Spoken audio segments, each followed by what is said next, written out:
Welcome to the Rattling the Brain podcast. I'm Aaron Becker. Today we are here with Gaby Gareau, second year student at TMU studying nursing. She's from Ottawa. Gabby, thank you for being here. Of course. Thank you for having me. Anytime. All right. So we'll start off by asking the first question. Walk us through your minor hockey career from the top all the way to where you are now. Let's go. Okay, so big hockey family. So I was in skates as soon as my dad could get me in them.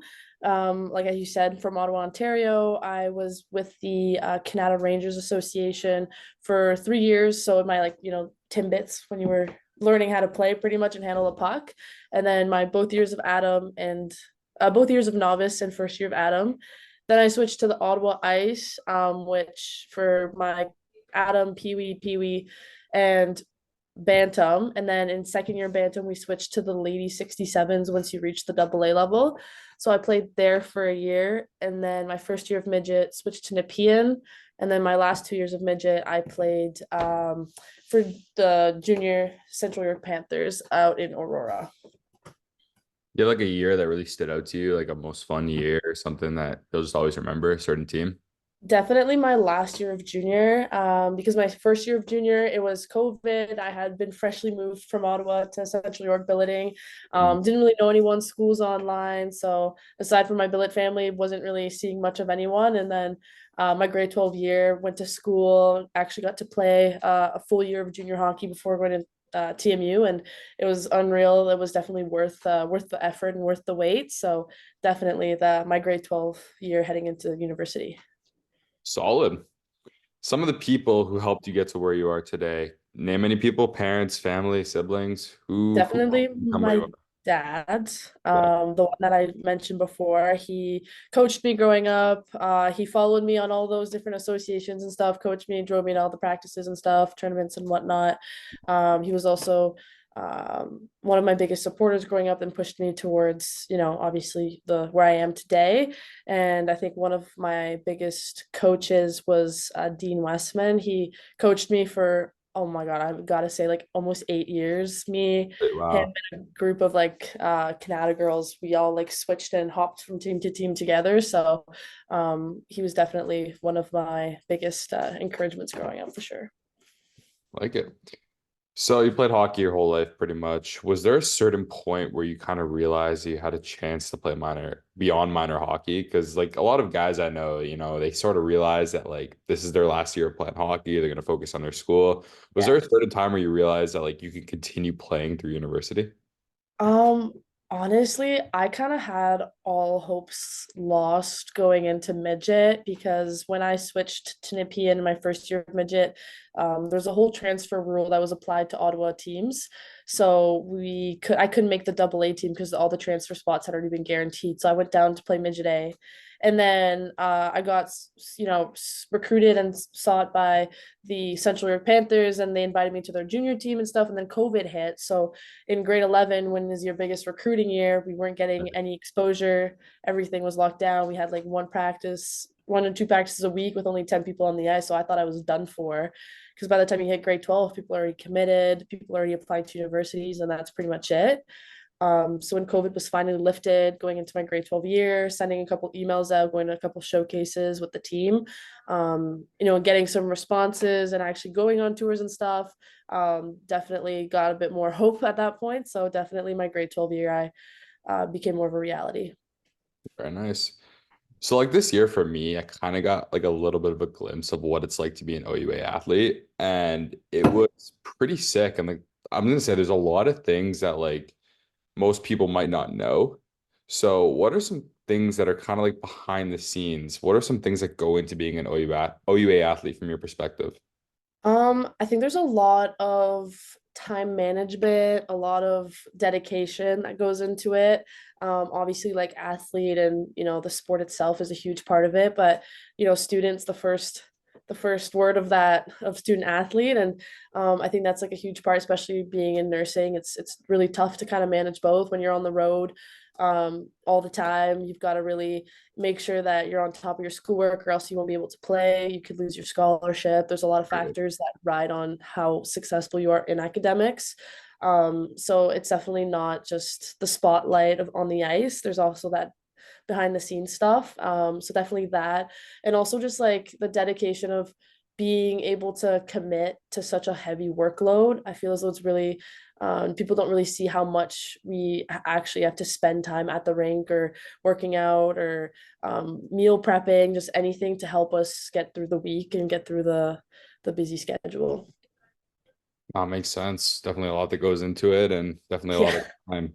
Follow-up question to that. Can you walk us through what like an average day as an OUA athlete looks like? I know you guys have your practices like what 10 to 12 usually. 11 to 1, close enough. But One. All right. yeah, So what's like an average day for Gaby Gareau as an OUA athlete? as a nursing student, on top of that, it's definitely crazy. I'll take you through like one of my busiest days. So, like Mondays, we'll have workout from 10, no, that's wrong. Hold on. Thursdays, sorry. Thursdays, I have class from 8 to 9.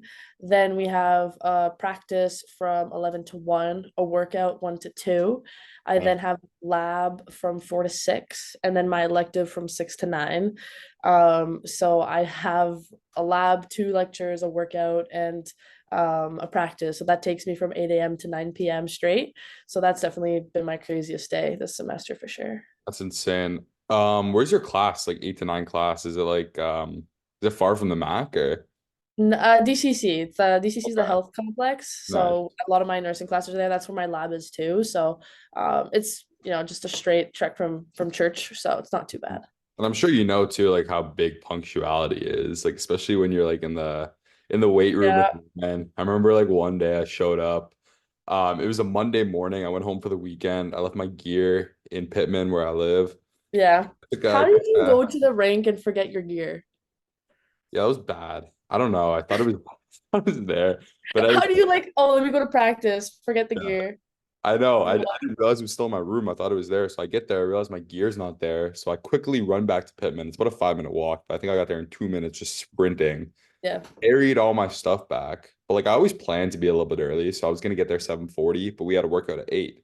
Yeah. I walk into the room at like 8:05 and Ryan's there. And I sit down and start doing my stretches. He comes up to me, he's like, Mr. Becker, what time is it? I'm like 8:06. He's like, what time does the workout start?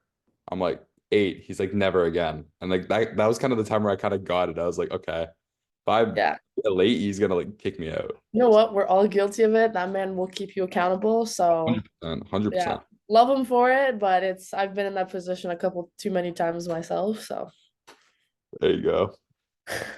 Story time now. Is there a particular game or like a moment that stood out to you at TMU? Something on the ice? Got a little story for us? want something funny? What's up? I think the viewers are gonna like this one. Um, there's three or four of my team that decided to go on with the men's hockey team just for fun. We all decided Oh, to, oh, you we all, killed me. we all decided to just play a little scrimmage, whatever. It was so much fun and scored on Mr. Becker here.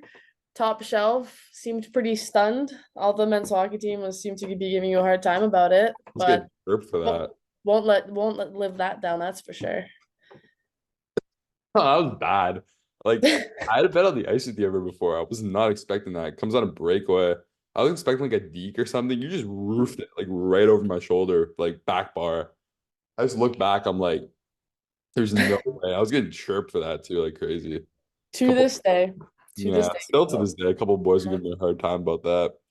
But no, that's kind of where I saw Gabby Girl kind of has a little bit of skill.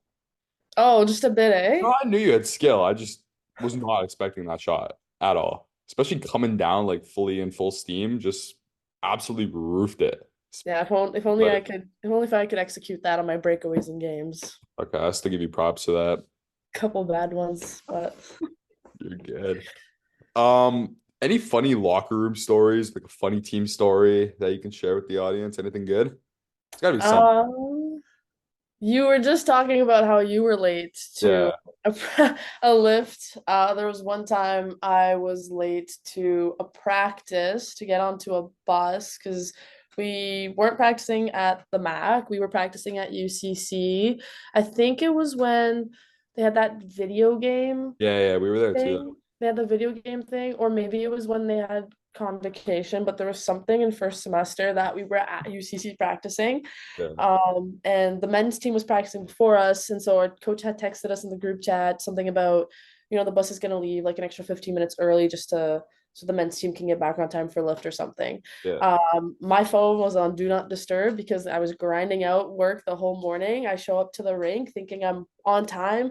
Um, I get there and the bus is literally pulling away as I am getting to the Oh, rink.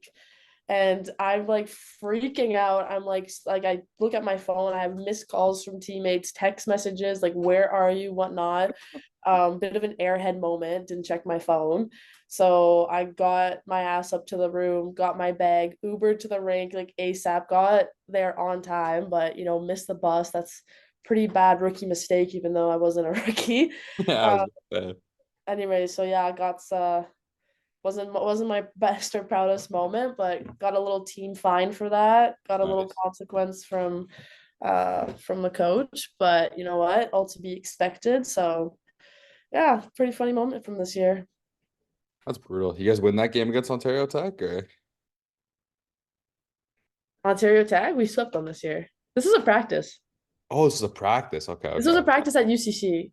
Oh, okay. Yeah, That- yeah. I don't even know why I thought of Ontario Tech there. You were telling me earlier something about Ontario Tech. I don't know. I think you were asking for like video footage, and there was a couple of goals I have, and Oh it's yeah, yeah. Gotta get some gross snipes on this podcast. yeah. Don't worry, I'll send them your way. It's only right. File might be too big. All right. Oh, if only we That's, could get the one of me on you in there. Don't think that nah, was I've recorded. made sure that file's been deleted. There's no track of that. Damn. Might be some eyewitnesses, but we're gonna pretend like it didn't happen. Yeah, good dozen of them. Ugh, brutal. Two more questions here for you. All right. That was a deep question, actually. Can't believe I thought of this. Let's fast forward a couple of years, right? You're a fourth year student. You're about to play your last game at the Mattamy for TMU. Everyone knows you as Gaby Gareau, hockey player at TMU, goal scorer. But what do you want your name to mean to other people beyond hockey? What kind of impact do you want to leave at TMU? Um, Definitely work ethic, like hard work. Mm, Definitely growing up, like I said before, my dad was like a huge part of my hockey career, and one thing he always preached was hard work beats talent when talent doesn't work hard. mm, And that's something I always lived by. I wasn't always the most graceful skater, wasn't always had the nicest hands, but I always worked hard, and that was one of the things that got me through to this level. Never someone that's going to shy away from a battle or put my body on the line for the game. And I think that also translates to off the ice too, like when it terms of being a student athlete and nursing, always working hard to achieving good grades and to making sure that I'm doing ethical and good practice and whatnot. Because obviously my career beyond university is important to me as well, and I think that demonstrating work ethic in the gym, on the ice, off the ice, mhm. is just something that I definitely value, and I hope that that's translate to who I am past university, of course. Love it. And last question, a little bit of a surprise question here. Didn't really Oh find it no. before. Yeah, get Okay. ready. So So if you've ever gone to a TMU women's hockey game, you'll see a lot of the time there's, a lot of young girls at the game wearing their team yes. jerseys, coming in packs to watch a game, high-fiving the players, they all just seem like looking up at you guys like you guys are like superstars. What does that mean to you? And what's your message to, young girls who want to get into hockey and, want to live the university dream playing hockey or possibly go even further like PWHL or keep on playing? Yeah, I think that's such a good question because last year during DIFD, our initiative that we do as a team, my job was to actually reach out to these minor league teams and have them come out to a game. So I've been out to practices to talk about the fundraiser and the initiative and whatnot, and I've have a lot of really good connection with a lot of these minor teams that do come out to these games, and so many times I love when they ask me questions and they come out, and it's just so fun because at that age there wasn't really anything beyond university for us, and I Yeah. think now with the PW, not only is there something to work for in terms of university and beyond university, but you can actually it's getting bigger, it's getting more recognition and stuff. So definitely I would tell them to just not give up. Mhm. The people older than you, like the girls that are in the PW now, worked hard to get this here for us for when we graduate and want to achieve that. So definitely don't give up. I love working with them and I love seeing them all the time. I try to go out and see them as much as I can, but definitely that's the best part is seeing that there's something to work towards instead of just hanging up the skates when you graduate high school, you know? There you go. Good message. Thank you, thank you. Appreciate it. All right. I think that pretty much wraps it up. Hopefully we can do a follow-up maybe sometime next year during the season. See how Sounds it's good. going for you. Yeah, that pretty much concludes the episode. Rattling the Brain podcast. Gaby Gareau, thank you for your time. Thank you for being here. Of And yeah, course. thank you. We'll Thank see you you so all in much. the next video. Appreciate it. Yeah.